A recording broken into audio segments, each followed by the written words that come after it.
Prologue. Why were we born? Why are we here? What's the meaning of life? These are questions that man has been asking for millennia.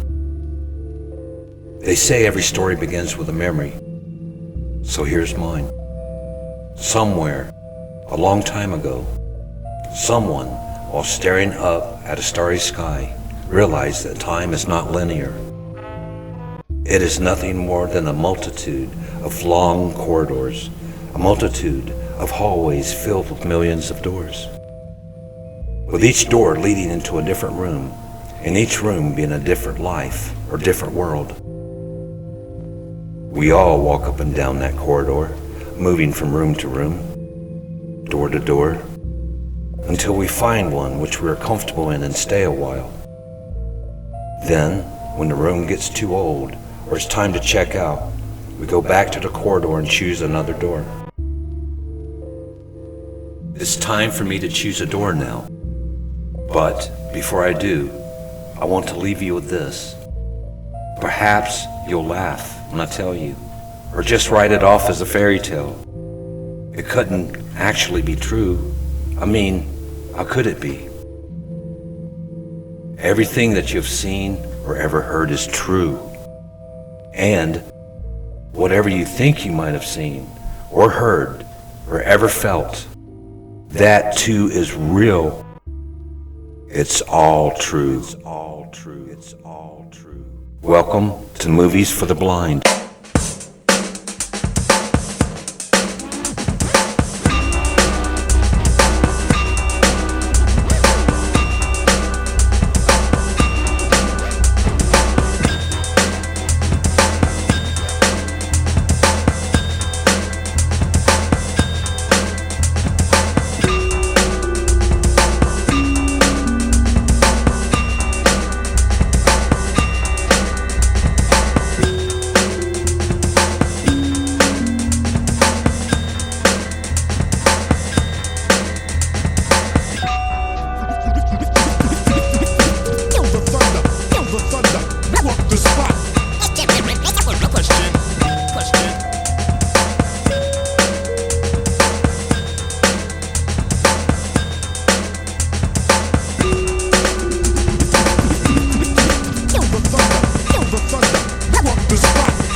A blade of grass gets blown by the wind into a puddle, never to be thought of again.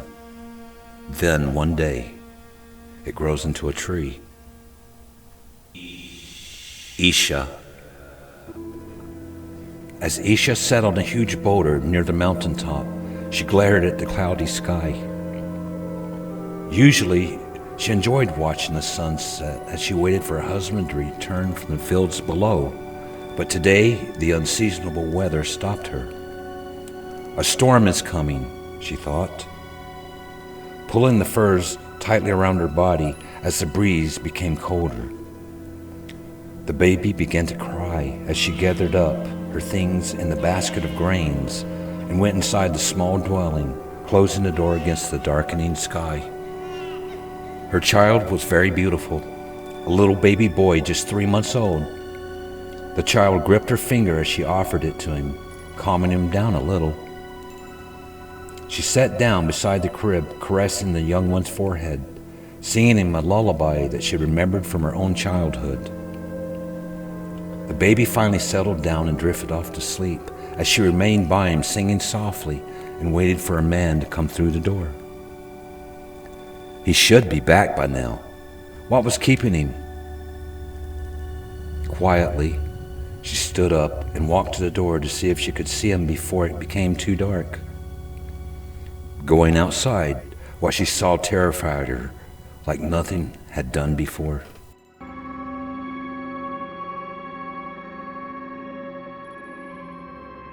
The sky was almost black.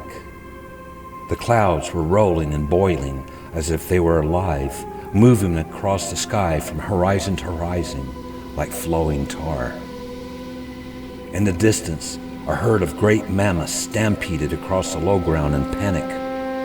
An auk was calling out in fear somewhere in the hills behind her. Thousands of birds were rising from the forest below. There was no sign of her man, Adam, the gentle father of her child, the husband whom she had loved so dearly. The child, she ran back inside, picking him up, holding him to her chest, and folding furs around him. She hurried to the entrance of the dwelling, praying that her husband would be in sight. He was not. Now the rains came, rains like she had never seen before. There was hardly any wind. The rain was falling vertically to the ground with such intensity as if it were being forced to the earth. Lightning flickered at the end of the valley, and the animals screamed, but Eisha could not hear them above the sound of the rain. The land around the dwelling was turning into thick mud now and beginning to wash away. The roof was being battered, and the hut started breaking apart. Apart from the lightning, the world had gone completely black. Tears ran down Isha's face as she screamed in terror. The baby now began to cry because of not only the wet and the cold and the noise, but the fear he could sense in his mother. Eisha stood there not knowing what to do, where to run, why this was happening, or where her husband was. Then, almost unbelievably, the rain increased in intensity until it had the ferocity of a waterfall. She slipped in the mud, and the water washed her down the slope. She couldn't open her eyes because of the strength of the rain, which was now bruising and battering her entire body.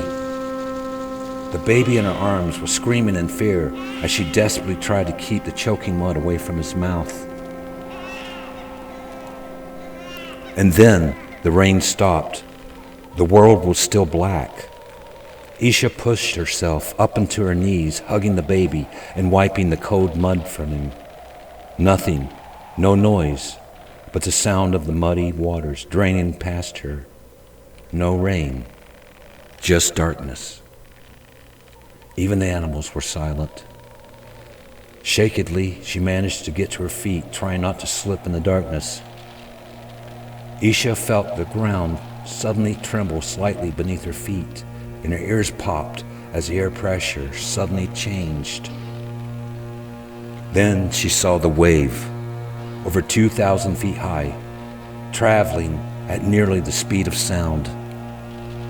It washed across the continent, obliterating everything in its path, scouring the land of all living things, picking up trees, rocks, buildings, animals, and people as it went, becoming more of a solid than a liquid. Eisha had just enough time to turn around and scream before it hit her. 7 days later, the last contact Eisha had with any other human was when the giant ark nudged her broken body aside, the lifeless child still being held tightly in her dead arms as it plowed through the churning waters of the Great Flood.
But the ace is back.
Voice of dreams desire.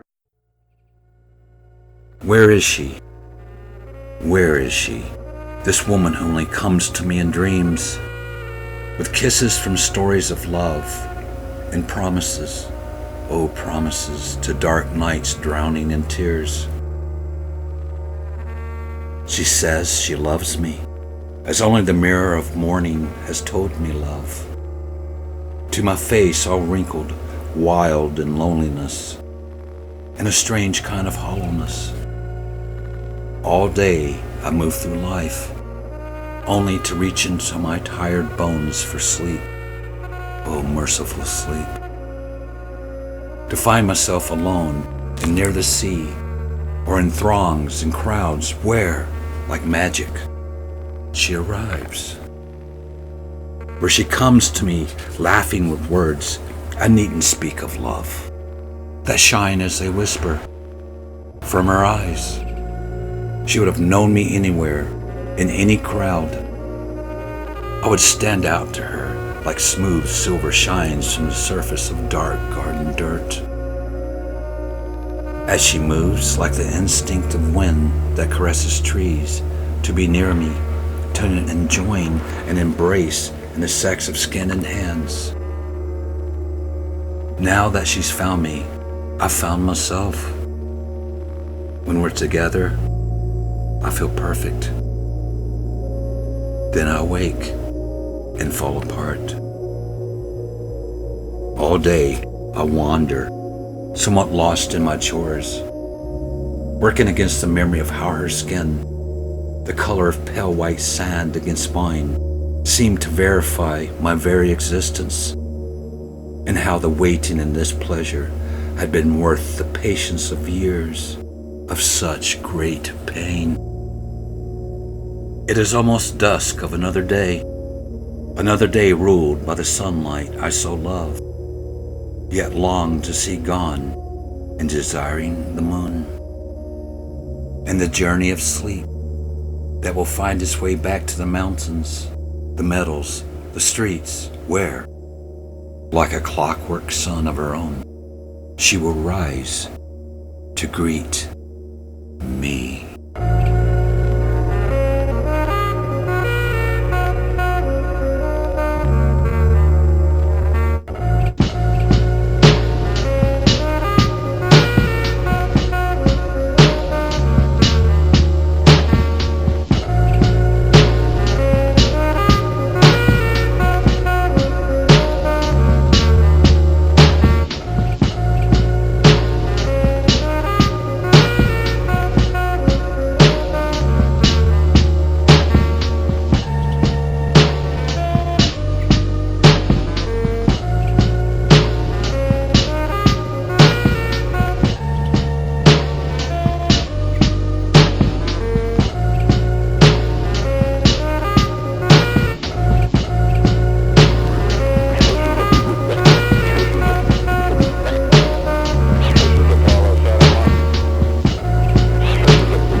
is he that kept smiling under the clouds? Where is he that wept beneath the lowering sky? Beyond my furthest reach, perhaps, but not my thoughts. Let these words find you. You are not alone. One day we shall meet again. Only promise me you'll smile until we do. Until we do. Until we do. Until we do.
As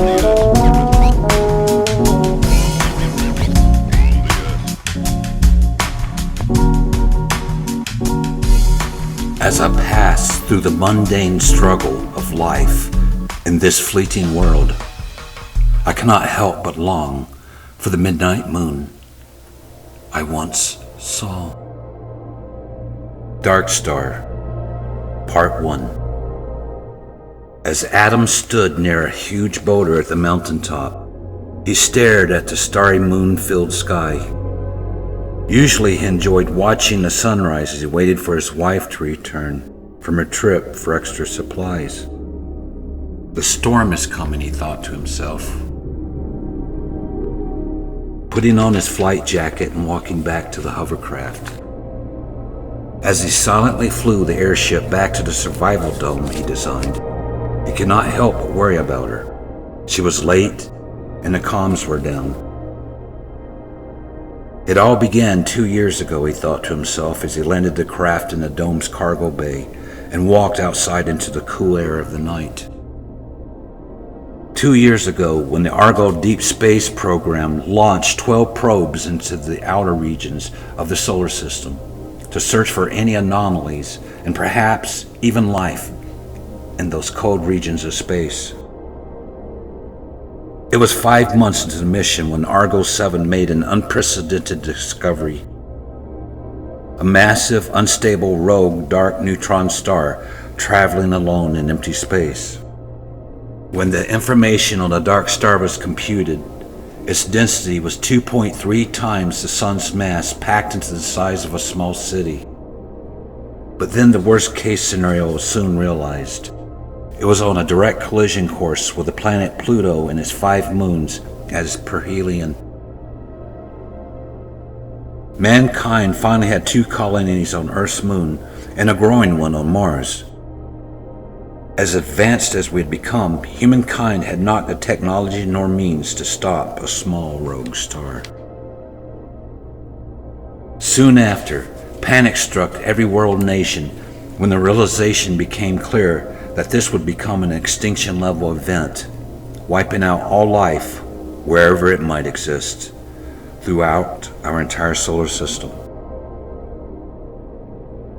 First would be the gamma ray burst, instantly sterilizing and radiating everything as far away as Saturn.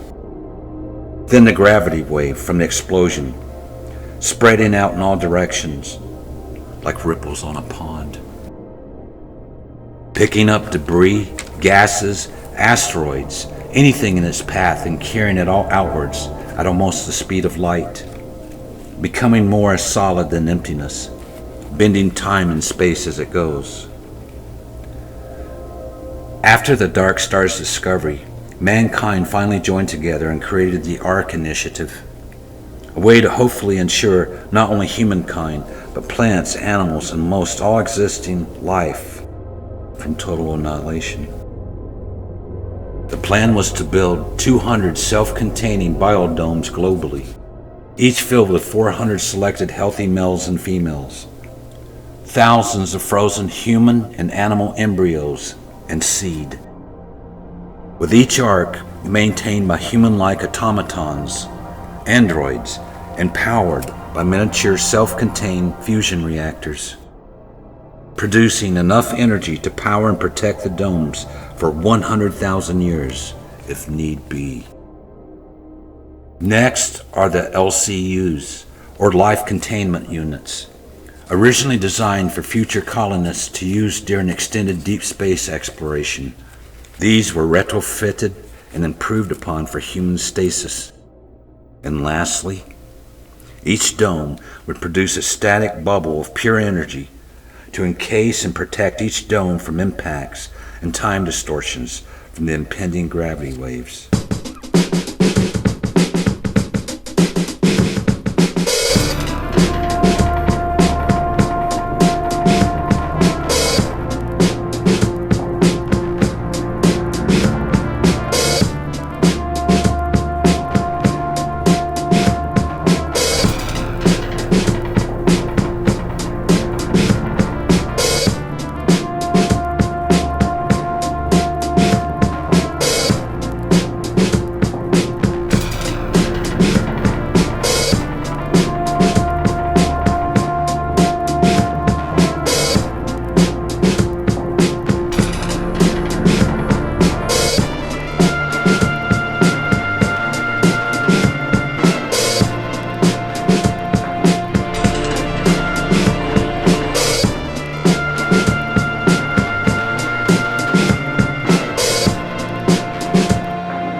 He moves toward the west, from eastern hills calling her name, from rich, dark earth to sand, to golden beaches of love, where only love would greet him under this moon. He comes here to meet himself in the eyes of ocean and salt, to look for traces of prophecy in shells. She knows he is coming. She knows it by the way the birds are not quiet, whistling in air, the way the first spring leaves dance in sunlight, and heat rising like accordion rhythms from the waves. In the inlet tide pools, they search water and sand for the shells, for those tiny scrolls that tell the social history of tide. The way water makes love to poetry in the form of soft, fragile stone. As he sifts sand for the treats of wisdom, he watches her every move. In his search for sunlight, he has found the sky, has found an ancient blueness in her body of perfect clay, has found a sovereign calmness here in these shallow waves, where she kneels in the ebb of language and runes, searching for answers inherent in the question of dreams. All his life, he has made his way out of darkness and into this light, to this place where wisdom merely drips from her hands seeding seed. It is like gold, but now he can only think of her, and he wants her more, oh more, than he wants these words, these words, these words.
Dark Star, Part 2. A sense of great relief was felt by Adam as he finally saw the transport ship carrying his wife and the extra supplies flying low on the horizon. The flash of the explosion between the Dark Star and Pluto were spotted 10 minutes ago, and there was less than 2 hours left before the gravity wave would strike the Earth. Mass chaos had already begun. Hordes of people were already rushing each survival dome, trying to get inside. As the dome's energy shield began to engage, Adam and his wife, Eisha, walked hand in hand towards their LCUs. They knew this would be the last time they'd have human contact for millennia. They embraced one another and passionately kissed one last time, then stepped into the cryo units. As the units closed and sealed around them, Adam and Eisha closed their eyes to begin the long sleep. Soon, they would be together once more in their dreams and awaken one day to become the mother and father of a new Eden on a new earth, a new earth, a new earth.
Eternal. It is said, nothing in this universe lasts forever. All happiness and sadness, suffering and joy fade with time. Even our own sun shall die one day, for nothing lasts forever. But in all of the divine's creations, there is one thing that does not end: love. For true love never ends, no matter how much time passes. Even though we are naught but frail human beings, it is our frailty that makes us all so special. It's our weaknesses that lets us know the pain of others and show compassion to one another. That's why in all the universe, our love will always shine and last forever. For the human heart is eternal, eternal, eternal.